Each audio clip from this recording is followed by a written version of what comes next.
Tota pulcra es Maria, tota pulcra es Maria, et macula originalis non est in te. Et macula originalis non est in te. Tu gloria Hierusalem, tu laetitia Israel, tu honorificentia populi nostri, tu advocata peccatorum. O Maria,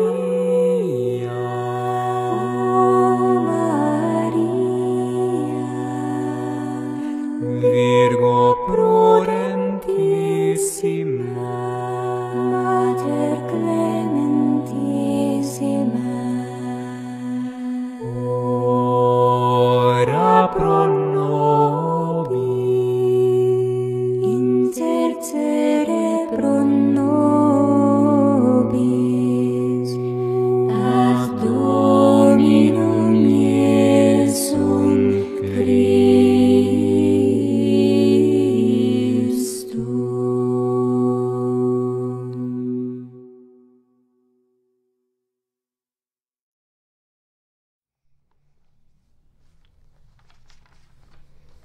O Grande Tratado de Alquimia, ou A Natureza Desvendada. Aurea Catena Homeri. Neste livro se demonstra como e de que as coisas nascem, conservam-se, destroem-se e reduzem-se de novo à essência primordial. Tradução Ivone C. Benedetti, editora Martins Fontes, canal Le Conde. Parte 1ª, capítulo 5. Do céu e seus influxos. Depois da separação do caos, o céu tornou-se o ser mais sutil, mais incompreensível e mais elevado. Um vapor aquoso muito sutil, leve, puro, volátil. Isso foi causa de ter-se ele elevado e tomado o lugar mais alto. Aquele é a parte mais sutil, mais cheia de vida e de poder ativo. Por isso o céu é o primeiro agente e pai de todas as coisas, a semente masculina, a alma e o licor vivificante da vida, o néctar, a ambrosia, um ar, uma água sutilizada e uma terra volátil. O céu e o ar, como dissemos acima, não têm suas emanações por cima, mas por baixo, na direção da esfera terrestre e aquática, em conformidade com a vontade absoluta do Criador. Assim como os primeiros remetem suas emanações para baixo, a água e a terra remetem as suas para o alto, em direção ao ar e ao céu. O céu, sendo mais móvel, aquece-se por seu movimento perpétuo, ilumina-se, começa a ferver e a soltar vapores, a suar e a exalar de maneira imperceptível e invisível tudo aquilo de que não precisa para a sua consistência. Como está destinado a emanar seus vapores em fluxos por baixo e não por cima, esse vapor desce para a esfera mais próxima, que é o ar. E como esta não é nem demasiado espessa nem demasiado sutil, deixa-se tomar, mistura-se, une-se e coagula-se com o vapor sutil do ar. Digere-se e circula de um lado para o outro, num movimento perpétuo, até que, intimamente unidos, eles estejam prontos a juntar-se às emanações inferiores da terra e da água, para procriar e regenerar a semente universal, ou o espírito do mundo, ou a água caótica. Assim, uma vez que o céu se tenha insinuado no ar, o ar dispõe-se e torna-se próprio também a ser unido com a água, que é seu elemento mais próximo. O aprendiz, porém, não deve imaginar que é preciso muito tempo para o céu se unir com o ar, nem para o ar se unir com a água e a terra. Assim que se encontram, dá-se a união, porque para isso eles vão se preparando cada vez mais, enquanto caminham por meio da extensão e da atenuação de suas partes, da circulação ou do movimento. Em seguida, eles se misturam intimamente e unem-se em seu encontro, como a fumaça com a fumaça e a água com a água. Como essa quádrupla conjunção do céu, do ar, da terra e da água e da terra se faz com um vapor claro e sutil, uma névoa, ou uma fumaça à maneira de vapor, é fácil compreender que um vapor ou uma fumaça se insinue e se misture muito facilmente com outra, e uma água com outra. Sobretudo quando todas essas partes são naturalmente propensas a isso, quando são de uma mesma matéria e têm uma mesma origem. Alguém poderá perguntar se o céu, com suas emanações contínuas, não perde nada de sua quantidade e de sua força, porque naturalmente parece impossível que uma coisa solte emanações contínuas sem perder muito de sua substância e de sua força, se elas não são substituídas por outras. Assim como um homem que suasse muito e continuamente não poderia deixar de ficar fraco e abatido. É fácil responder a essa dificuldade, e seu nó será desatado pelas reflexões e considerações seguintes. É mais do que certo que esse grande espaço visível a nossos olhos, situado entre o céu e a terra, está continuamente cheio de vapores, de névoas, de fumaças, de nuvens e exalações. Que esses vapores, por menos que se condensem, resolvem-se em chuva, neve, orvalho, geada e granizo, no mesmo instante. E que, em seguida, as exalações de baixo e do alto recomeçam, de maneira que não há nenhuma interrupção na produção de tais vapores, aos quais damos o nome geral de ar. Todo o que evapora ou exala tem, por si mesmo, tendência a atrair seu semelhante. Depois que o que foi atraído se mistura em sua substância e passa por todos os seus membros, é naturalmente forçado a evacuar o que tem de supérfluo, ou excremento, pelas vias a tanto destinadas.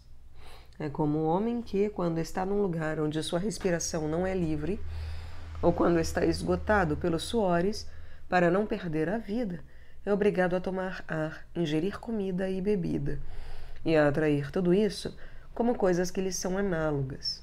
Isso ele faz por um desejo e uma força naturais que o levam a substituir suas dissipações, a refrescar seu corpo e a fortificar sua vida. Mas, como tudo o que ele ingere, seja ar, comida e bebida, não forma em sua totalidade a substância de sua vida, o homem expulsa o supérfluo pelas vias a tanto destinadas, o mais sutil pelos suores, o menos sutil pela urina, pelo nariz, pelo muco e pelo escarro, e o mais grosseiro pelas fezes e pelo vômito. Depois que ele se livrou dessas coisas, recomeça naturalmente a atração do ar fresco, da comida, da bebida. E com isso se cria de novo um supérfluo, ou excremento, para o empurrar outra vez para fora. Ora, assim como o ar, a comida e a bebida mudam no homem inteiramente de espécie de natureza e são totalmente transmudados e transformados pela arquê humana na própria substância do homem, a tal ponto que os excrementos não dão a menor indicação da natureza anterior do ar, da comida e da bebida, mas todo tem uma aparência inteiramente diferente, sendo impregnada da substância humana e de seus espíritos vitais, ou seja, de um sal volátil, como a análise demonstra. Da mesma maneira, o céu, o ar, a água e a terra substituem suas dimensões com partes que lhes são semelhantes. O céu recebe os vapores que sobem de baixo para cima, que no caminho foram preparados, sutilizados ao máximo, e que foram atraídos através da região do ar até o firmamento, e de lá ao mais alto, para substituir as emanações do céu. Deles, o céu toma aquilo de que precisa, transforma-os em sua natureza e, depois de saciado, expulsa o supérfluo ou os excrementos por uma impulsão natural para o firmamento ou para o ar. O ar também se sacia, expressa-se com os vapores que vêm sem interrupção de cima e de baixo, resolve o supérfluo em chuva e orvalho e empurra-os como um excremento em direção à esfera inferior da água. A água também descarrega as suas superfluidades espessas e as dá à terra. A terra também se farta e se sacia de seus influxos e expulsa as partes supérfluas dessa água graças ao calor central e natural que contém. Depois as resolve de novo em vapores, exalações, névoas e fumaça, e as expulsa assim para o ar. Essa modificação, com aumento e diminuição, atração e repulsão, foi comunicada à natureza por uma ordem muito sábia do Criador, para que continuem assim até que o mundo acabe por sua vontade. O aprendiz agora vê claramente que tudo deve retomar o sustento daquilo que rejeita, mas somente depois que a alteração tenha precedido. O que chamamos de excrementos ou expulsões torna-se de novo o nosso alimento, e o homem come pão e frutas, bebe vinho, cerveja, etc.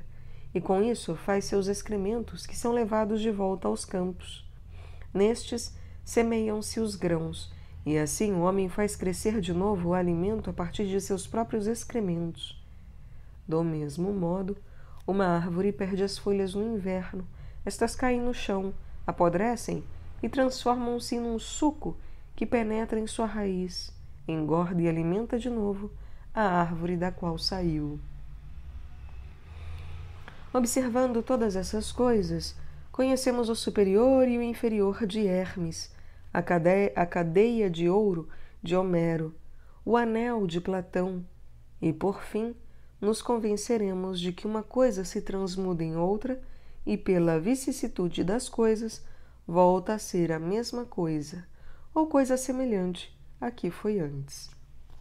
Não é difícil concluir que, tendo sido tudo uma mesma e única matéria, da qual tudo teve origem, necessariamente uma coisa deve transformar-se por retrogradação na mesma coisa da qual ela teve princípio. Visto que tudo foi água, tudo deve também voltar à água, pois a água era seu princípio primeiro. Aplicai agora essa regra a tudo o que se seguir neste tratado, e será um grande avanço para a nossa arte. Examinemos agora, segundo a ordem das matérias, o que é o ar. Capítulo 6. Do ar e seus influxos. O ar é o segundo princípio após a separação do grande caos. Juntamente com o céu, ele é o pai e o ferreiro, o macho e o primeiro agente, a semente masculina e o princípio ativo de todas as coisas. O céu é a alma e a vida.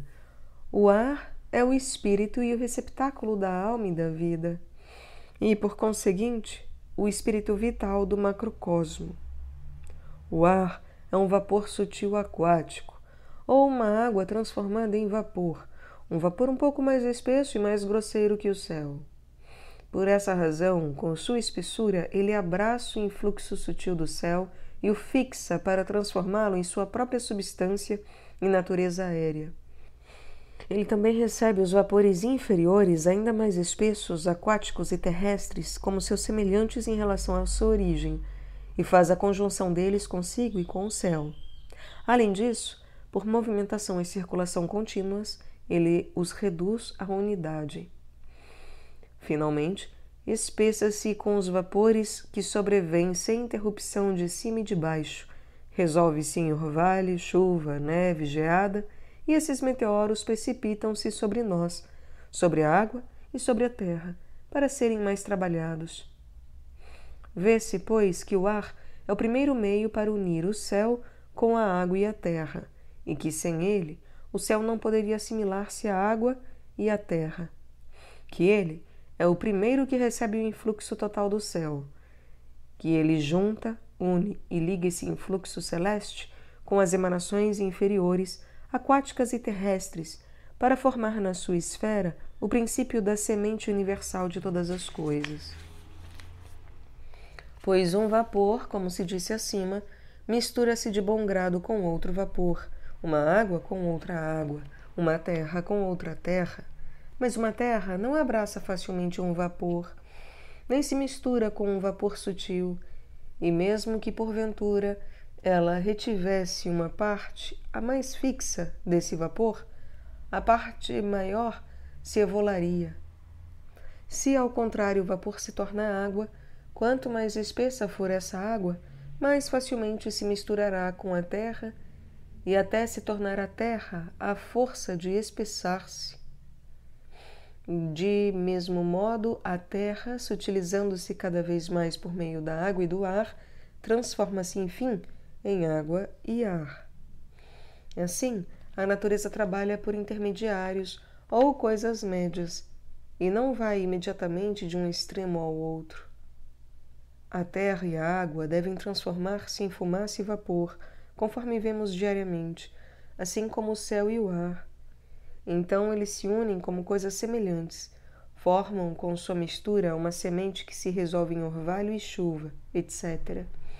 Esse orvalho ou chuva cai sobre a água e sobre a terra, como centro e receptáculo de todas as virtudes celestes, e com ela se faz a geração, corrupção e regeneração de todos os animais, vegetais e minerais, conforme diz Maria, a profetisa. Uma fumaça ou um vapor abraça ou fixa a outra. Assim, o ar abraça e fixa o céu unido ao ar é fixado ainda mais pela água. A terra recebe e fixa ainda mais essa água unida com o ar e o céu, até o ponto de fazer uma pedra e um metal. Dessa maneira, o céu torna-se terrestre e uma terra corporal, visível, sensível e palpável. E, ao contrário, a água resolve a terra. O ar resolve e se utiliza a água e a terra em vapor e fumaça. O ar, juntamente com a água, é resolvido e se utilizado pelo céu, que o transmuda em sua própria natureza. Assim, uma se forma em outra, e torna-se ora fixa, ora volátil, numa perpétua mudança. O céu torna-se terra e a água torna-se ar, o que remete mais uma vez à áurea catena homeri, ao annulus platonis e ao superius et inferius hermetis. O superior é semelhante ao inferior, o inferior ao superior. Finalmente, pode-se dizer com razão que o ar é os rins ou testículos do macrocosmo, porque é em seu seio que o extrato de todo o universo se reúne, e todos os humores radicais e substanciais do macrocosmo se elaboram sem cessar para formar a semente universal. Capítulo 7. Da água e de suas emanações. A água e a terra se mantêm juntas, como o céu e o ar, e os quatro se mantêm também juntos. De modo semelhante, a água deve ter terra e a terra água, assim como o céu deve ter ar e o ar céu, e todos juntos devem conter-se um ao outro, pois um não poderia substituir nem ter ação sem o outro. A água é o terceiro princípio depois da separação do caos, e o primeiro paciente ou parte passiva, a semente feminina, ou os menstruos do macrocosmo, que deve dar alimento a todas as criaturas sublunares. Ela é, juntamente com a terra, a mãe de todas as coisas. A água é um vapor condensado, um céu coagulado, um ar espessado, uma terra fluida. Ela é também o segundo meio pelo qual o céu, unido com o ar, como primeiro intermediário, é incorporado e misturado à terra, onde se terrifica e se fixa. Assim que o céu se torna ar e o ar se torna água, orvalho, chuva ou neve, eles caem sobre a terra e sobre a água, que são inferiores e mais espessas. Misturam-se com elas, começam a ser aquecidos pelo espírito primordial que neles está implantado, a fermentar, a putrefazer-se, e agem uns sobre os outros, até trazerem à luz e fazerem nascer tais ou tais frutos, segundo as matrizes nas quais se faça a geração. Por tudo isso, o artífice inteligente deve compreender qual é a sabedoria da natureza e ver que ela não se contenta com um único intermediário, como o ar, para terrificar o céu, mas emprega dois, o ar e a água. Assim, ele deve pautar-se pela natureza e a ela conformar sua arte. Quantos deles suam sangue e água para fazer a conjunção de sua obra, sem conseguirem? Suas matérias sobrenadam uma a outra, como o óleo e a água, ou como a água e a terra, ou então se combatem com o mesmo vigor dos dois fogos, até quebrarem o vidro. É aí que ele deve procurar corretamente um meio para conjungir, e é fácil encontrá-lo. Revelarei a seguir o caminho e a maneira de fazê-lo. Se um único intermediário não bastar, será preciso tomar dois, e se estes ainda não bastarem, será preciso tomar três, homogêneos, porém, e não heterogêneos. Assim, por exemplo, os minerais convêm aos minerais, os vegetais aos vegetais e os animais aos animais. Os minerais convêm também aos vegetais e os vegetais aos animais, pois há pequeníssima diferença entre eles, visto que saíram de uma única e mesma matéria. Os minerais são vegetais fixos, os vegetais são minerais voláteis, assim como os vegetais são animais fixos e os animais são vegetais voláteis. Um pode transformar-se no outro com muita facilidade, pois os vegetais servem de alimento aos homens e aos animais, que por sua arque os tornam de natureza animal. Quando um homem ou um animal morre, é enterrado, e dele renascem vegetais. Os vegetais alimentam-se de vapores minerais que, com sua volatilidade, penetram através da terra até suas raízes e tornam-se vegetais.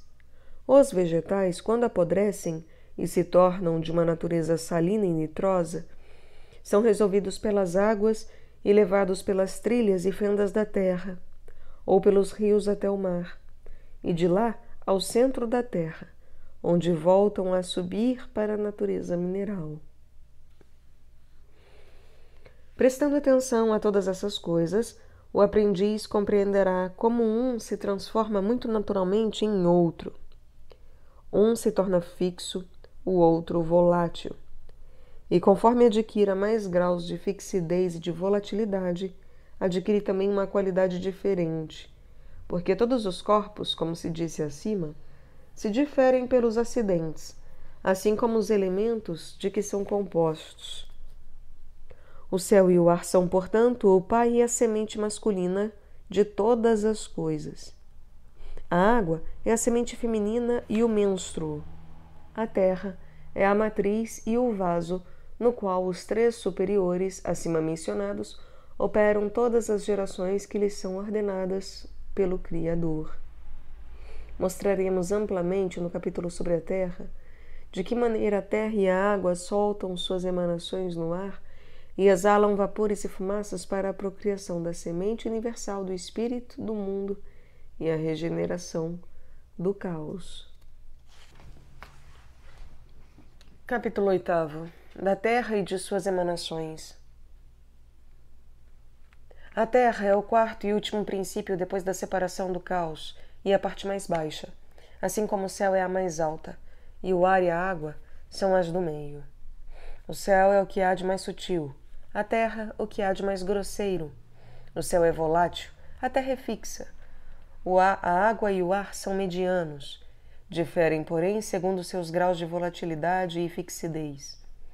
A terra é a segunda parte paciente, o esperma feminino, a matriz de todas as coisas sublunares.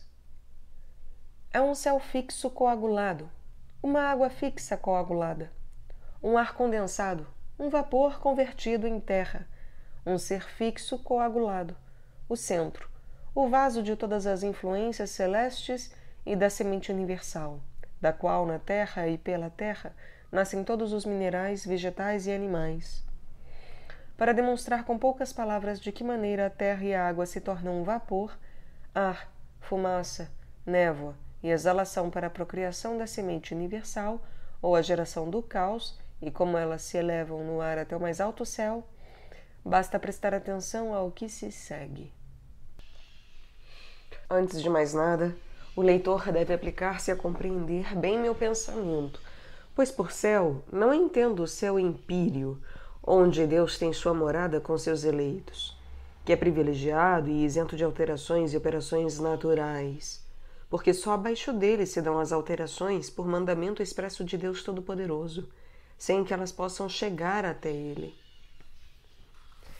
Depois dessa declaração, o leitor deverá atentar, como disse acima, que o céu, por sua grandíssima sutileza, é a coisa mais móvel de todas, e enquanto Deus permitir que o mundo subsista no mesmo estado, ele nunca deixará de mover-se.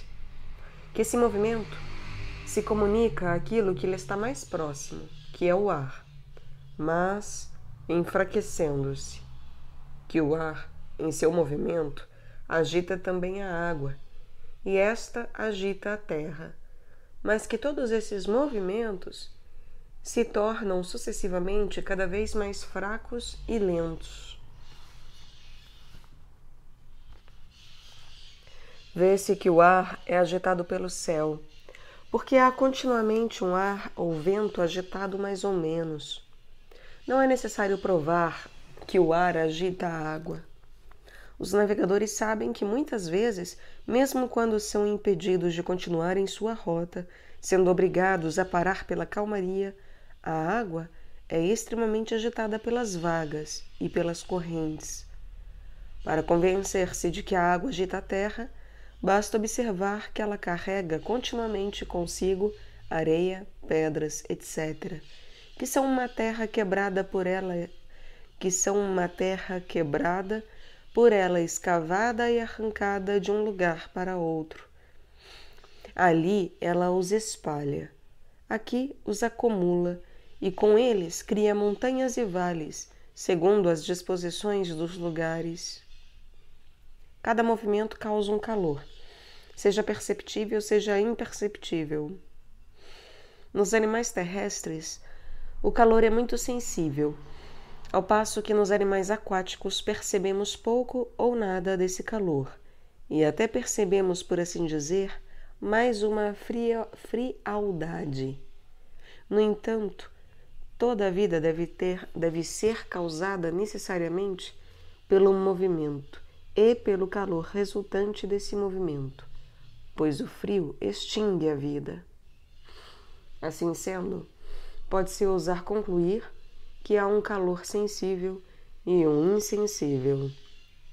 Só faço menção a isso porque esse calor está implantado em todos os elementos, ora sensível, ora insensível. De uma maneira ou de outra, ele procria sempre, quer o calor do sol ou do fogo central se lhe junte, quer não. Cada coisa, por menor que seja, mesmo que de tão pequena seja impalpável e invisível a nossos olhos, contém o céu com todos os outros elementos.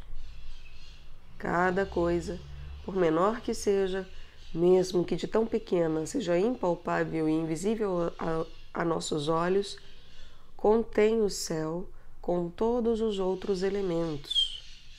Ora, se ela contém o céu, ela tem necessariamente em si um movimento, seja visível, seja invisível, sensível ou insensível, pois o céu está sempre em movimento em razão de sua extrema mobilidade e, embora pareça estar em repouso, não deixa de ter suas emanações, suas ações e suas forças. Por exemplo, uma pedra preciosa, uma raiz ou uma erva arrancada de sua matriz ou do lugar de seu nascimento é dessecada e parece que está morta, porque seu crescimento está impedido. Mesmo assim, está nela o céu, que não repousa, mas com a transpiração imperceptível, ele causa grandes efeitos, a tal ponto que essa pedra, ingerida ou mesmo apenas aplicada exteriormente, sem diminuição de seu volume e de seu peso e sem perder nada de sua força, causa nos homens doença ou cura, segundo suas qualidades e suas virtudes naturais. O aprendiz vê por aí de que força cada coisa extrai sua operação, ou seja, do céu e de seu movimento sempre ativo, de sua tepidez, de seu aquecimento e de seu grande calor. Por isso seria inútil procurar alguma coisa sobre a terra, grande ou pequena, na qual o céu e todos os outros elementos não estejam concentrados. A razão também manda que cada coisa deve ter em si as qualidades e as propriedades daquilo de que se originou. Ora, tudo veio do caos, como matéria-prima, e o caos era água e espírito. Água e espírito. Cada coisa, pois, deve ter as propriedades da água e do espírito. Mas o espírito é o motor e o que aquece. E esse espírito está espalhado por todo o universo, de modo que a menor gota d'água e o menor átomo de terra estão repletos dele. Também está no líquido e no seco, e assim como a gota de água é água em todas as suas partes, assim como o átomo de terra é terra, esse espírito reside em todas as partes de um e de outro, ainda que esteja coagulado na terra, e que na água seja fluido e dissolvido. A razão pela qual a terra e a água não são tão móveis quanto o céu provém de seu espessamento, ou grossidão, de sua coagulação ou concentração. Se reduzirdes a terra à volatilidade do céu, ela será tão rápida em seu movimento quanto o céu. Isso também prova que a diferença e a distinção de todas as coisas só consiste em sua volatilidade e sua fixidez, ou seja, que o fixo e o volátil operam as variações e as mudanças das formas de todas as coisas, sem exceção. O único objetivo e termo da natureza é tornar o céu fixo, para torná-lo útil e salutar a todas as criaturas sublunares. Está claro que, em comparação com o céu, todas as coisas sublunares são grosseiras, espessas e pouco móveis. Por isso, o céu, para tornar-se-lhes útil, deve necessariamente tornar-se terrestre. Como poderiam elas, sem isso, apropriar-se de um vapor tão sutil, que tem volatilidade e sutileza extrema, se ele não lhes fosse comunicado pelo ar, pela água e pela terra? Por isso Deus ordenou que o céu passasse por todos os elementos e se transformasse neles, assim como, por sua vez, os outros elementos se transformassem em céu por meio de uma extrema sutilização, para o bem e a utilidade, para o nascimento, consumação, destruição e regeneração de todos os seres sublunares. Para demonstrar por qual meio a água, a terra e o ar se tornam vapor, fumaça e névoa, e de que maneira essas coisas se tornam ar e céu, o aprendiz deve ter em mente que não apenas o céu e os outros elementos estão em todo lugar misturados e presentes em todas as coisas, tanto grandes quanto pequenas, mas que também o céu, conjuntamente com o ar, manifesta em todo lugar, mesmo nas pedras e nos ossos, sua força e seu poder motor. Se as dá a conhecer pouco ou muito, não importa, é suficiente que se mostre presente. Uma coisa sutil, solta e aberta, como os animais, mostrará mais sua força e seu movimento que uma grande árvore imóvel que se firme na terra, ou que uma pedra que parece totalmente isenta de vida. A terra e a água estão sempre juntas. Na água, a terra, porque a água corre sobre a terra. Na terra há água, pois as fontes, as nascentes e os rios dela provêm. E também se encontram grandes lagos na terra. Conhecido isto, é por conseguinte evidente que o céu está no ar e o ar no céu, que o céu, o ar, a água e a terra estão sempre juntos, e um no outro. Nenhum está isento do outro em todas as suas partes.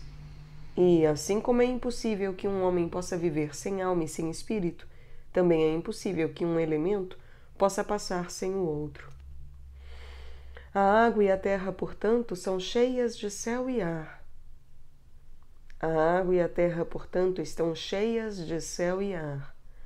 A água deve umectar a terra, para que ela produza fruto. Essa umectação e esse espessamento pelo céu e pelo ar que nela estão encerrados, e pelo espírito motor que se encontra na mistura de ambos, conjuntamente com o calor externo do sol e o calor central interno, causam um movimento. O movimento causa uma tepidez. A tepidez, um calor. E esse calor ocasiona na água vapores e exalações. Quanto maior a quantidade de calor e de água, mais ela evapora, ferve e exala. E esse vapor, quando é empurrado para o ar, é ainda mais agitado pelo ar e pelo calor do sol que o cercam, bem como pelos ventos. Quanto mais é agitado, mais se sutiliza, de sorte que sobe cada vez mais. Quanto mais se eleva e se aproxima do céu, mais está próximo da fonte do movimento. Por isso, esse vapor se sutiliza e se volatiliza cada vez mais até o mais alto grau. Ora, quanto mais se torna volátil, mais se aproxima da natureza do céu, até que seja transformado em natureza celeste pelo céu, como dissemos acima. Do mesmo modo, quanto mais o céu está próximo da terra, mais ele se torna terrestre, até que, pela terra, ele seja reduzido a terra e pedras. Até aqui explicamos de que maneira esse vapor é transformado em ar e em céu. Agora examinaremos o que é esse vapor e o que ele contém. Todos sabem que a terra e a água, quando são aquecidas, evaporam, fervem e exalam em razão do calor natural que contém e que as faz evaporar necessariamente. Ora, esse vapor é duplo e até mesmo quádruplo. É duplo porque é composto de água e terra. É quádruplo porque é composto dos elementos, visto que extrai sua própria origem da primeira matéria, da qual os quatro, céu, ar, água e terra, são compostos, não podendo nenhum deles, como dissemos, ser sem o outro. A razão pela qual divido esse vapor em dois, a saber, em água e terra, é que, em comparação com o céu e o ar, eles são fixos e são vapores fixados. Mas, quando se tornam sutis devido ao movimento, então a água e a terra tornam-se ar e céu. Ninguém duvidará que esse vapor já foi água, mas muitos duvidam que a terra é encerrada nesse vapor. Deixarão de duvidar se observarem que um elemento, como já disse acima, transforma o outro em sua natureza. O céu resolve e se utiliza o ar a água resolve e amolece a terra, e, ao contrário, a terra espessa e condensa a água condensa o ar, e o ar o céu. Assim, um é ímã do outro, porque o atrai, resolve, coagula, volatiliza e fixa. O artífice deve ainda observar que, assim como o caos foi dividido em 4 partes, como em seus graus próprios, cada uma dessas 4 partes é ainda dividida em seus graus. Assim, o céu mais próximo do ar não é tão sutil quanto o que toca o céu empíreo. Do mesmo modo, o ar mais alto que se aproxima do céu não é tão espesso e grosseiro quanto aquele que se aproxima da esfera aquática. A água mais alta não é tão espessa quanto a que está no fundo, nem quanto a substância viscosa aquosa que se prende às pedras e às outras produções que crescem sob a água, como goma ou cola. A terra também é dividida em suas partes, pois não só as pedras e a areia são terra, mas também existem suores terrestres, como sal, pez, resina, cera, que crescem dentro e por cima da terra, e também são terra, e se distinguem apenas em seus graus, ou seja, de acordo com sua volatilidade e sua fixidez. Nem toda a terra é tão fixa quanto as pedras, mas há também terras voláteis que, no entanto, podem tornar-se fixas. É essa terra volátil que a água amolece e resolve, que toma em si e anima com o calor. Ela a carrega consigo em forma de vapor para o alto do ar, e até a carrega num movimento contínuo até o céu. É fácil provar e concluir sem dificuldade, na prova e na prática do caos regenerado, indicadas acima, que o céu mais espesso se reduz mais facilmente a ar do que o mais sutil, e que o ar mais sutil se transforma mais facilmente em céu do que o mais espesso, grosseiro e inferior. Do mesmo modo, o ar mais grosseiro e mais baixo torna-se mais facilmente água que o sutil e elevado, e a água mais baixa, espessa e pegajosa torna-se mais facilmente terra do que a água superior muito clara, muito fluida e muito volátil. Ao contrário, a terra é de uma dissolubilidade fácil, principalmente em suas partes virgens, salinas, que se reduzem mais facilmente à água do que a pedra ou à areia, que já estão dessecadas. A água sutil deixa-se mais reduzir a ar e vapor pelo fogo do que a água espessa e grosseira. O mesmo ocorre com o ar e o céu. Já demonstramos os primórdios da natureza, e o modo como de vapor que era, foi transformado em água por Deus Todo-Poderoso e sua palavra. Também já demonstramos como essa água dupla foi dividida depois em 4 partes, e como essas 4 partes, originando-se de um vapor, névoa, fumaça, exalação e fervura, receberam o mandamento de multiplicar-se e de produzir frutos. Elas também devem, da mesma maneira, dar à luz e produzir todas as criaturas, assim como foram produzidas antes.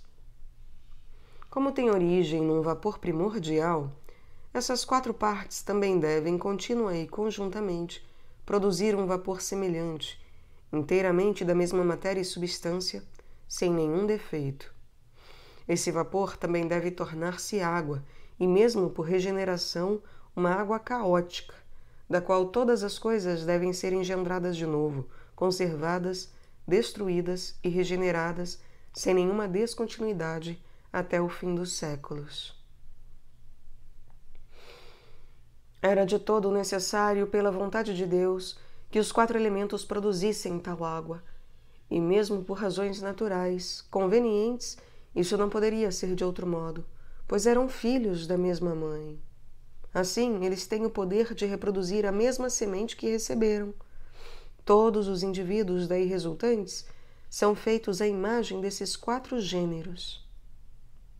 Todos esses 4, reunidos, engendram o germe e a semente universal para a procriação, conservação, destruição e regeneração de todas as coisas. Ora, como esses 4 elementos juntos, em sua união, produzem de comum acordo uma semente universal, assim também cada um deles em particular recebeu a virtude de dar à luz uma produção uniforme em sua esfera. O céu é o que há de mais sutil, de mais puro, de mais transparente e de mais claro acima de todos os outros, e por isso produziu por si mesmo semelhantes frutos sem o concurso dos outros, ou seja, suas estrelas cheias de vida e de luz. O ar produziu seus meteoros, a água seus animais, suas plantas seus minerais, e a terra também suas plantas, seus animais e seus minerais. As espécies são feitas particularmente das sementes próprias de sua esfera, tanto as estrelas e as outras luminárias, como os meteoros, os animais, as plantas e os minerais. Como cada esfera em seu particular produziu suas espécies de sua própria semente, essas espécies divididas em indivíduos também receberam o mandamento de produzir sua semente e de multiplicar-se segundo o modelo da matéria primeira, de tal modo que não só cada estrela, por sua natureza, adquiriu o poder de conservar-se e viver por muito tempo, mas também se observa que de século em século novas estrelas apareceram e outras se perderam. Para aprofundar tais coisas, recomendo que se recorra aos astrônomos. Quanto a mim, volto ao ar. Todos os dias formam-se novos meteoros no ar. Assim que um deles passa e desvanece-se, a mesma matéria dá origem a outro que lhe sucede.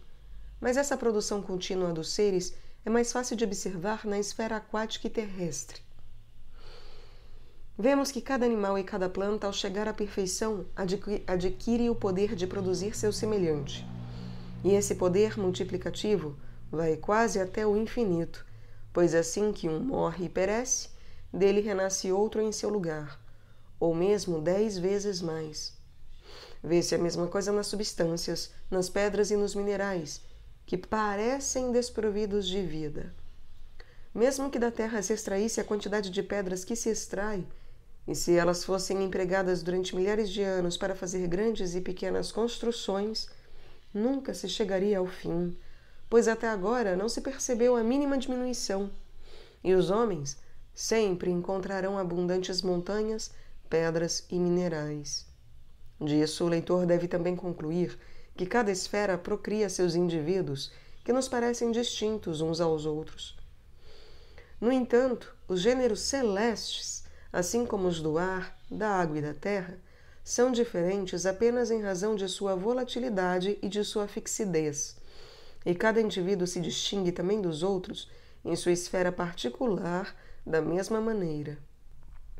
Se o céu produz criaturas luminosas, diáfanas, é graças à sua pureza, sutileza e claridade. Os elementos inferiores produzem do mesmo modo, segundo o seu grau de sutileza ou de grossidão, criaturas sutis ou grosseiras, e todas são distintas umas das outras. No entanto, não há outra diferença, exceto a maior ou menor fixidez e volatilidade. O céu não é tão volátil em todas as suas partes, de modo que deixe de também encerrar alguma coisa fixa, que é uma terra sutil, segundo a fixidez da qual ele mesmo é mais ou menos fixo. O ar também contém sua fixidez de acordo com sua natureza. O mesmo ocorre com a água e a terra, uma vez que o volátil da terra, em comparação com o do céu, é uma fixidez. Do mesmo modo, a fixidez do céu comparada à da terra é uma fluidez, ou melhor, uma volatilidade. Contudo, é preciso entendê-lo dessa maneira. Em todo lugar onde há terra, e a terra em tudo, em maior ou menor quantidade, tanto quanto há outros elementos, há fixidez. Em todo lugar onde há terra, há fixidez. E um ser é capaz de fixação quando ela excede em quantidade. Ao contrário, em todo lugar onde há céu, há volatilidade. E dependendo do que uma coisa contém em maior ou menor quantidade, é preciso considerá-la volátil ou fixa e aplicá-la de acordo com isso. Já falamos bastante da regeneração do caos, ou vapor universal. Agora consideraremos esse vapor reduzido à água e provaremos pelo raciocínio e pela experiência que essa água não é diferente da água caótica primordial, que ela tem e terá sempre seu poder e sua força até a consumação dos séculos, a fim de que o artífice toque com o dedo e veja com os olhos o objeto de suas pesquisas, e descendo de graus em graus, adquira inteira certeza.